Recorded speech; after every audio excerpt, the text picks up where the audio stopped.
Bonjour à tous, devant moi j'ai le Motorola Edge 60 et je vais vous montrer comment ajouter une empreinte digitale sur cet appareil.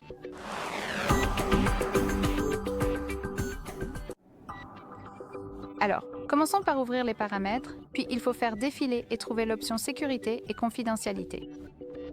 Ensuite, appuyez sur déverrouillage de l'appareil. Désolé, j'ai mal cliqué. Appuyez sur déverrouillage de l'appareil, puis sur empreinte digitale. Donc à cette étape, si vous avez un schéma, un code PIN ou un mot de passe, en gros un verrouillage d'écran, vous devrez le saisir pour confirmer, puis vous serez redirigé vers la section des empreintes digitales. Si vous n'avez pas de verrouillage d'écran, votre appareil vous demandera d'en ajouter un maintenant. C'est nécessaire. Sans cela, vous ne pourrez pas ajouter d'empreinte digitale. Il suffit donc de choisir un schéma, un code PIN ou un mot de passe, de l'ajouter, puis passons à l'empreinte digitale. Très bien, je vais entrer le schéma pour confirmer, puis appuyer sur Configurer.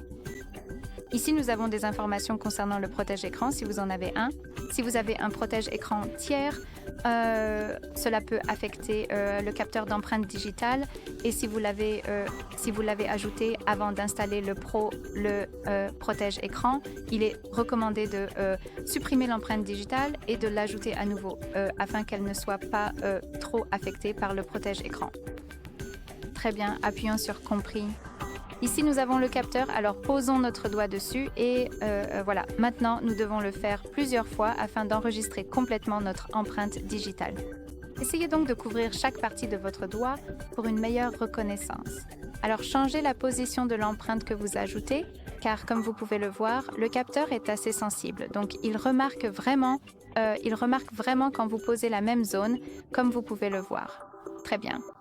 Encore une fois, si vous posez la même zone sur le capteur, très bien. Nous venons d'ajouter l'empreinte digitale avec succès. Alors appuyons sur Terminer, ici.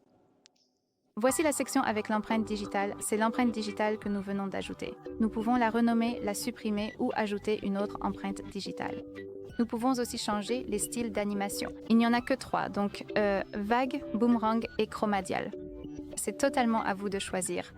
Il suffit de sélectionner l'option que vous préférez. Voyons maintenant si cela fonctionne. Je vais donc verrouiller l'appareil et il n'y a pas de capteur visible ici sur l'écran noir.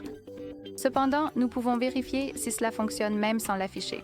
Donc je pense que le capteur doit se trouver quelque part ici, alors je vais poser mon doigt.